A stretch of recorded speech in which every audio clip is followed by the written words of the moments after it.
Welcome to ASTR, bringing together the Adventist Church's past and present in order to inspire for the future. Thank you for joining us for episode 12, and thank you to those of you who have become regular viewers and have let us know that you're enjoying the program. In this episode, first, Elizabeth Henry, our digital records manager, tells us about what happened this week in Adventist history.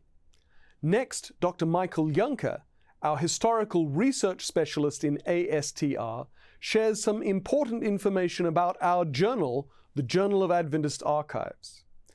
Then Ashley Chisholm, our research center manager, talks about one of the remarkable collections we have in the General Conference archives, before Dr. Dragoslava Santrak and I share another inspiring story from the Encyclopedia of Seventh-day Adventists.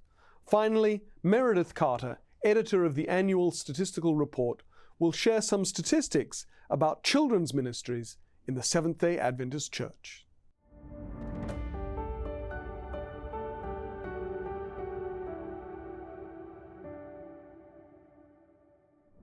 Welcome to This Week in Adventist History.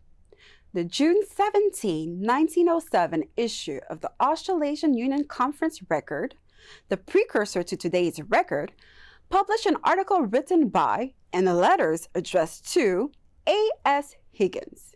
Who was A.S. Higgins? Annie Shrewsbury Higgins was one of the original 20 members and the secretary of the first Missionary Volunteer Society in Australasia. In 1899, Higgins was appointed to the West Australasian Tract Society. There, she was instrumental in organizing 5 to 13-year-old children into missionary society. In 1902, she joined the New South Wales Tract Society. Once again, her projects in this state was to educate children in working for foreign missions. Lessons were prepared about geography, customs, and the beginnings and continuation of the gospel work in several island territories. For the next 25 years, Higgins labored for the youth of the church in New South Wales, Tasmania, and Victoria. At the Youth Congress of Australasian Division held in 1956, Higgins, aged 83, carried the torch on the last leg of his journey, presenting it to the then division youth leader, R.A. Vance. This special occasion celebrated the 50th anniversary of the founding of the Missionary Volunteer Organization.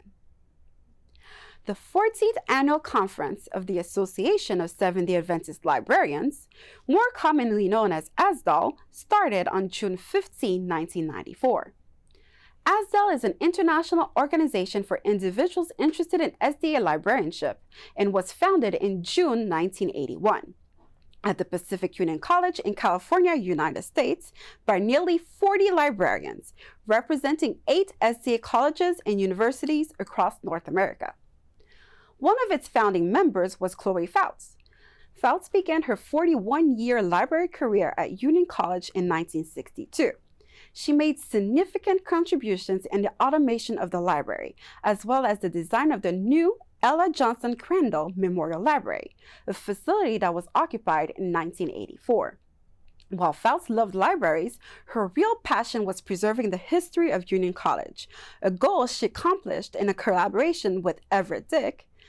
Together, they established the Laura McMahon King Heritage Room, a repository for books, journals, manuscripts, photographs, artifacts, and other resources documenting the history of Union College, the College View community in Nebraska, where Union College resides, and the Seventh-day Adventist Church.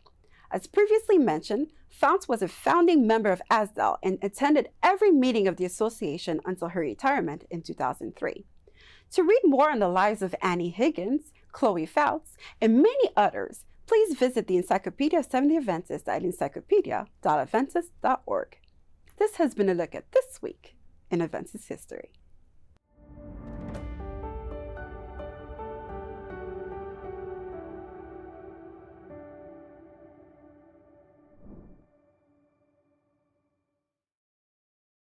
Many of those interested in Adventist history are aware that the Office of Archives, Statistics, and Research provides a wealth of resources, such as our historical periodicals, photos, member surveys, statistical and other general information about the Seventh-day Adventist Church.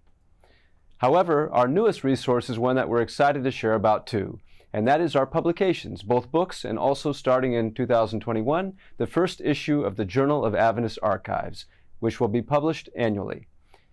This journal publishes in-depth scholarly articles addressing a wide range of topics drawn from archival sources both at the General Conference, other Adventist institutions, as well as outside archives that contain information about Seventh-day Adventists.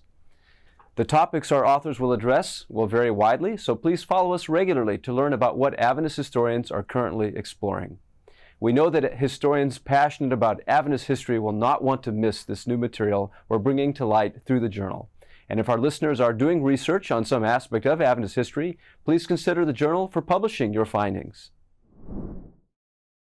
The Heber H. Votaw collection contains correspondence, notes, pamphlets and periodicals, 2 cloth wall hangings, a prophecy chart, and a map, and 3 books, which belong to or related to Heber H. Votaw, who lived from 1881 to 1962.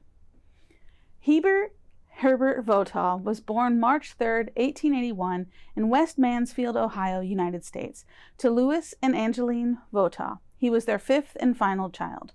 While attending Mount Vernon Academy, Heber met and then after graduation married Caroline Harding on August 5, 1903. In May 1900, Votaw began church employment as a canvasser in Fayette County, Ohio. Both he and Caroline continued to assist in evangelistic efforts undertaken by the Ohio Conference of Seventh-day Adventists in Marion, Ohio, and the surrounding towns. Votaw was ordained as a minister by Arthur Daniels, William Spicer, and J.S. Washburn on October 13, 1904, 2 days before he and Caroline, along with John and Mary Little, set sail from New York City, headed for mission service in India. Some of the material in the collection is from this period of their career. After a breakdown of their health, which was especially serious for Heber, the Votaws were advised by physicians to return to the States. They sailed from Bombay, today Mumbai, India, on July 1, 1914. By early October 1914, they had arrived back in the States, where they spent time with family in Marion and West Mansfield, Ohio. Indeed, they arrived home in time to see Caroline's older brother, Warren G. Harding, elected as one of Ohio's U.S. Senators in November 1914. The Votaws moved to Tacoma Park, Maryland in 1915, as Heber had been hired by Washington Missionary College, today Washington Adventist University, to teach, expecting to spend most of his time training young men for ministerial labor in its Department of Missions. In 1917, the Votaws moved to Columbus, Ohio, where Heber worked as a minister until his brother-in-law, Senator Harding, hired him in 1918 to work as a secretary in his Washington office, so the Votaws moved back to Tacoma Park. When Harding was nominated as the Republican presidential candidate in 1920, the Votaws became a part of his campaign. Their work largely appears to have been comprised of interviews and clerical work. After Harding was elected as President of the United States on November 2, 1920, he appointed Heber to be the superintendent of federal prisons, which included being chairman of boards of parole. A good portion of the collection deals with Heber's work within the Harding administration. Caroline began to work with the United States Public Health Service as head of the Social Service Division. She was an advisor to the Federal Board of Vocation Education, a board within the Veterans Affairs Bureau. These positions did not keep them from active church involvement. Less than a month after the election, Heber introduced President-elect Harding to an Adventist delegation, who presented him with an address from the Autumn Council. Heber continued to contribute articles to the review, and both Heber and Caroline were delegates at large at the 40th General Conference session in 1922.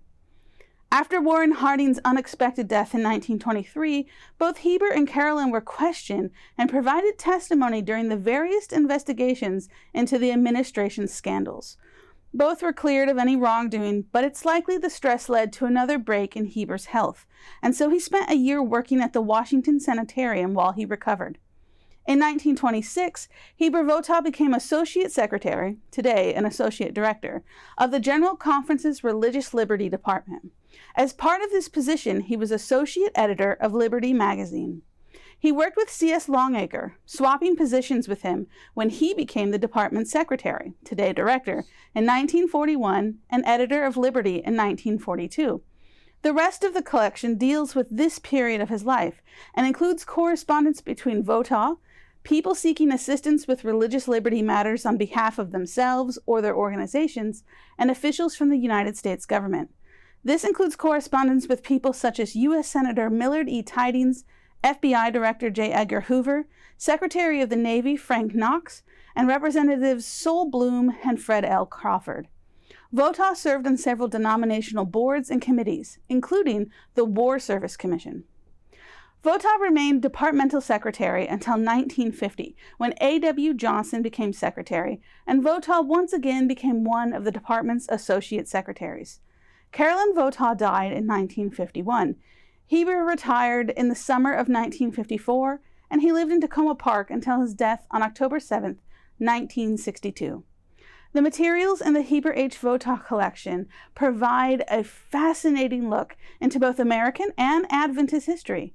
A finding aid that provides a guide to the collection can be found on the Adventist Archives website.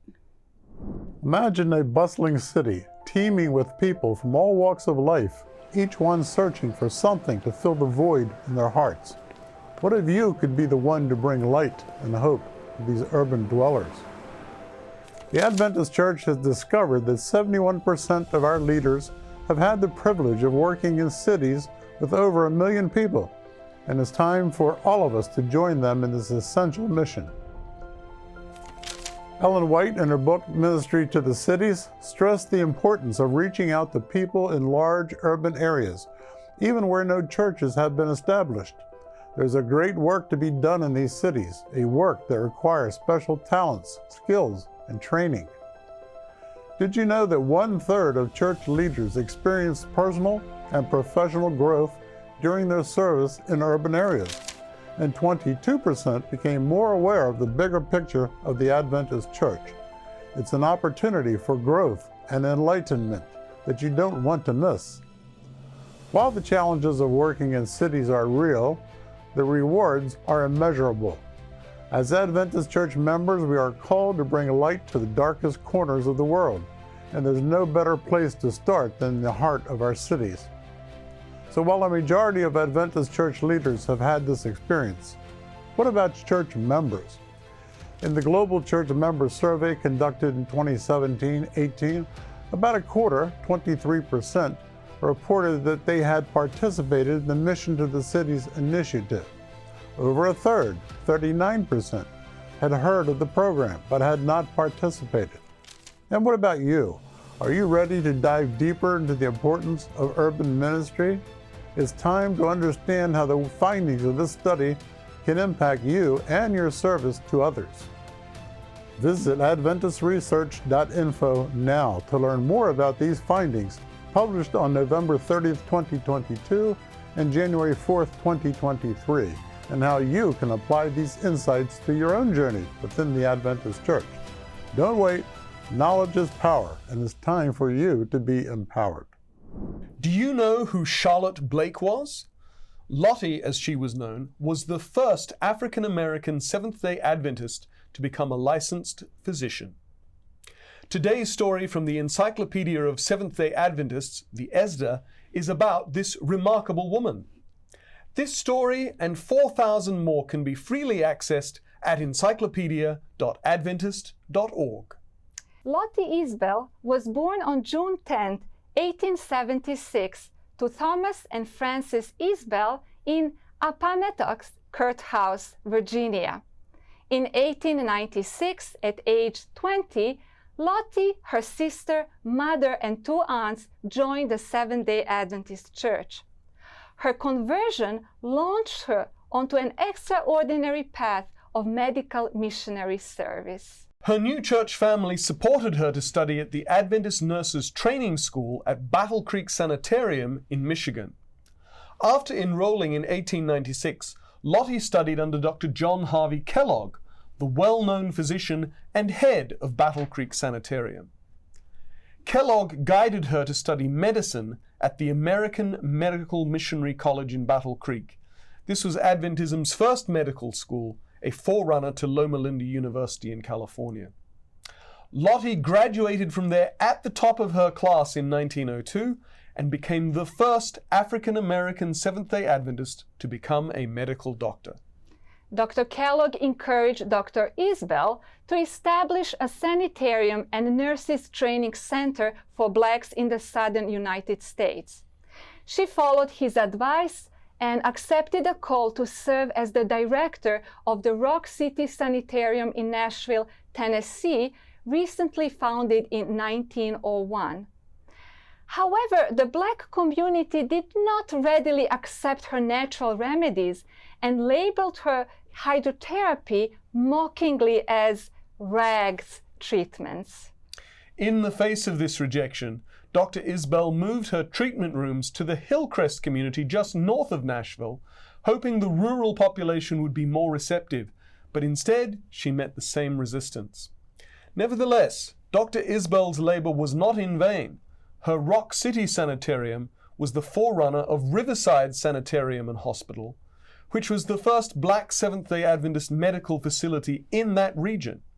In 1935, the General Conference expanded it into a modern hospital that served the black residents and then all the residents of the Nashville metropolitan area until its closing in 1983. Meanwhile, in 1905, Dr. Isbell realized a long-cherished dream when she opened a nurses training program at Oakwood that has continued to the present. She is recognized as the first black teacher and the first with a terminal doctoral level degree to serve at Oakwood. It was during these career formative years that Dr. Isbell met Pastor David Emanuel Blake. They were married on September 18, 1907. With encouragement from church leaders, the new couple moved to Nashville, where Lottie re-established Rock City Sanitarium, and David pastored a church while studying medicine at Meharry Medical College. Upon David's graduation in 1912, the Blake family moved to Columbus, Ohio, where David organized a small group of believers into what grew into the current Columbus Ephesus Church, and both he and Lottie practiced medicine. Although life in Columbus was comfortable, the Blakes accepted a call to serve as self-supporting medical missionaries in Panama. After 4 years, from Panama they went to Haiti, where they were again well received. Soon, however, as a result of public agitation from revolutions and a result too of bouts of malaria, the Blakes decided to move their family to Charlestown, West Virginia, to establish another medical practice. Tragically, before they could begin work in Charlestown, David developed pneumonia and died on October 31, 1917. Lottie was left to raise their 5 children.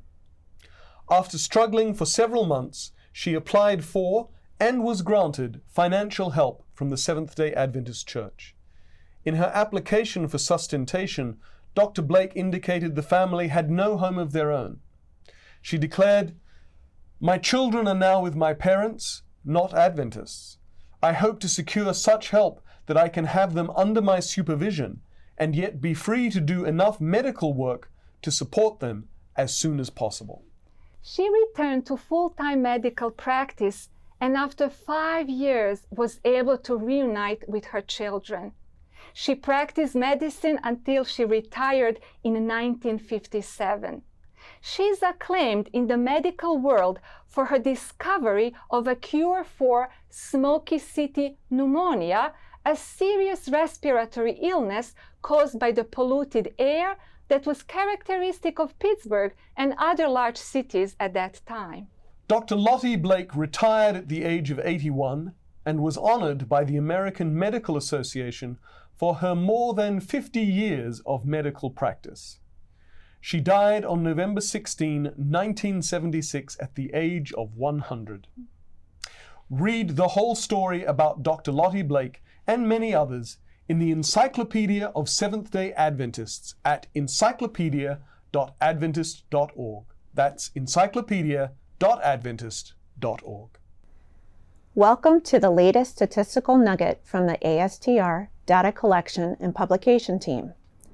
For today's statistical nugget, let's dive into world statistics on children's ministries and its impact in the Seventh-day Adventist fulfillment of the Great Commission.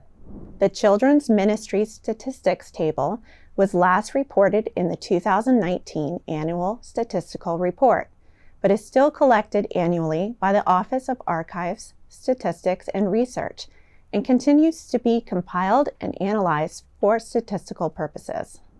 For evaluation and comparison, in 2011, the number of children under age 15 in congregations was 1,589,291, and in 2021, the number was 2,480,247.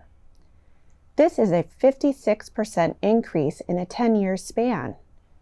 However, in the area of Vacation Bible School attendance, the number of Seventh-day Adventist families attending in 2011 was 216,995 versus 218,570 in 2021, which is a less than 1% increase for Adventist family attendance. Whereas the number of other than Adventist families attending in 2011 was 186,612 versus 90,995 in 2021, indicating a 51% decrease in VBS attendance by other than Adventist families. Analyzing statistics certainly helps us recognize where we are thriving and where we have opportunities for growth. For more information on world statistics of the Seventh-day Adventist Church, go to AdventistStatistics.org. That's AdventistStatistics.org. Thanks for joining us in this episode of ASTR. Join us again next time for more of the most interesting and inspiring content from the Adventist past and present. See you soon.